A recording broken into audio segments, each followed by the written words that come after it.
सरकार के इस्तीफे की मांग को लेकर न्याय यात्रा निकाल रही बैतूल की डिप्टी कलेक्टर निशा बागरे बुथनी पहुंची। वे बैतूल के आमला से मुख्यमंत्री निवास तक यात्रा निकाल रही है। बुथनी में कांग्रेस के कार्यकर्ताओं ने उनका स्वागत किया। इस दौरान उन्होंने मीडिया से बात करते हुए बताया कि वह अपने पद से इस्तीफा देना चाह रही है, लेकिन मध्य प्रदेश की शिवराज सरकार उनका इस्तीफा मंजूर नहीं कर रही है। वहीं उन्होंने शिवराज मामा को दोहरा चरित्र बताते हुए सरकार की रीति नीति पर सवाल उठाए। जी धन्यवाद। जैसा अभी आपने बताया कि इतना अच्छा पद है, तो मैं इस पद पे रहते हुए अपने घर के उद्घाटन में एक सर्वधर्म प्रार्थना जो है, जिसमें मेरे हस्बैंड खुद कन्वीनर थे, वो कर रहे थे, लेकिन मध्य प्रदेश शासन ने उस सर्वधर्म प्रार्थना को करने की अनुमति नहीं दी। भगवान बुद्ध की अस्थियां आई थी, उसके दर्शन करने की अनुमति मुझे नहीं प्रदान की और किसी भी स्वरूप में जो है इस कार्यक्रम में उपस्थित नहीं रहने का जो है लिखित आदेश मुझे दिया। तो अगर मैं इस पद पर हूँ और मैं अपनी धार्मिक स्वतंत्रता के अधिकार को मैं प्राप्त नहीं कर सकती, तो मुझे लगता है कि मैं इस पद पर रहने की हकदार नहीं हूँ। तो उसी दिन मैंने तत्काल अपने इस पद से त्यागपत्र दिया कि अगर मैं अपने अधिकारों को नहीं प्राप्त कर सकती तो फिर मुझे उस कुर्सी पर बैठने का कोई अधिकार नहीं है। और उसके बाद जो है मैंने फिर कहा कि मुझे अब चुनाव लड़ना है, क्योंकि अब पद तो छोड़ दिया, अब मैं क्या करूँ। मुझे तो अन्याय के खिलाफ लड़ाई लड़नी है। मुझे तो अपने हक और अधिकारों के लिए, ना सिर्फ मेरे ये एक त्यागपत्र की बात नहीं है, बल्कि ये पूरे मध्य प्रदेश और देश की महिलाओं के अधिकारों की बात है। ये सदियों से हाशिए पर रहे समाज की बात है, जो आज भी अपने अधिकारों के लिए लड़ता है।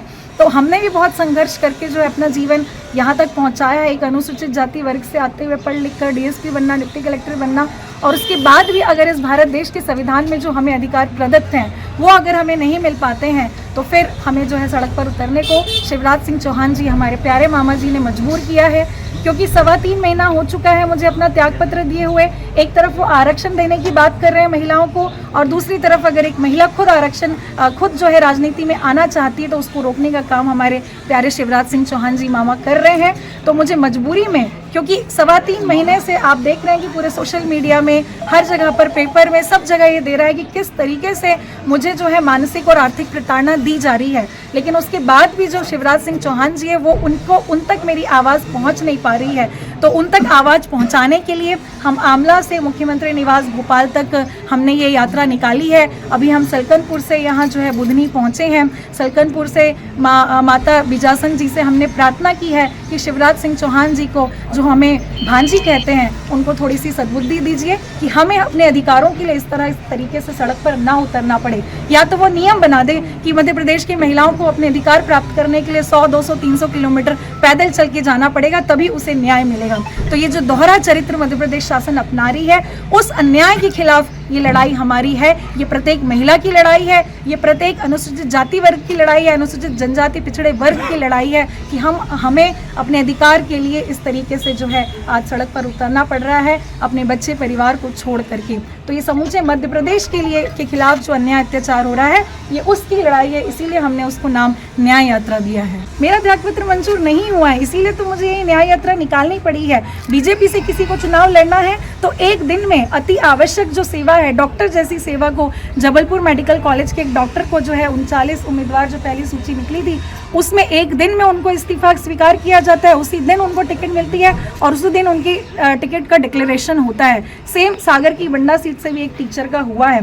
तो जब बीजेपी से अगर किसी को टिकट देना है तो आप एक दिन में उनका इस्तीफा स्वीकार कर देंगे। मैंने अपनी जो गुहार है वो हाईकोर्ट में भी लगाई है। हाईकोर्ट में जो पिटीशन चल रही है उसमें भी जो है मध्य प्रदेश सरकार के जो जिम्मेदार अधिकारी है कोर्ट को गुमराह करने का काम कर रहे हैं। तो हमें मजबूरी में आज सड़क पर, आप देख रहे हैं कितनी धूप है, 4 दिन से हम इस सड़क पर दर जा रहे हैं। तो शिवराज मामा क्या ये चाहते हैं? उन्होंने यही कारण दिया है कि वो जांच कर रही है कि हमने आपको अनुमति नहीं दी थी सर्वधर्म प्रार्थना में जाने की, फिर भी आप उस प्रार्थना में गए। तो वो तो मैं इस्तीफा देने के बाद गई, तो ये तो कोई कारण बनता ही नहीं है। उस जांच को लेकर के जो है अटकाया जा रहा है कि किसी भी तरीके से मुझे चुनाव ना लड़ने दिया जाए, बस यही कारण है जिसकी वजह से जो है मेरा इस्तीफा रोका जा रहा है। मैं बैतूल की आमला विधानसभा सीट से, वो आने वाला समय बताएगा जो हमारी विचारधारा के साथ मेल खाएगी।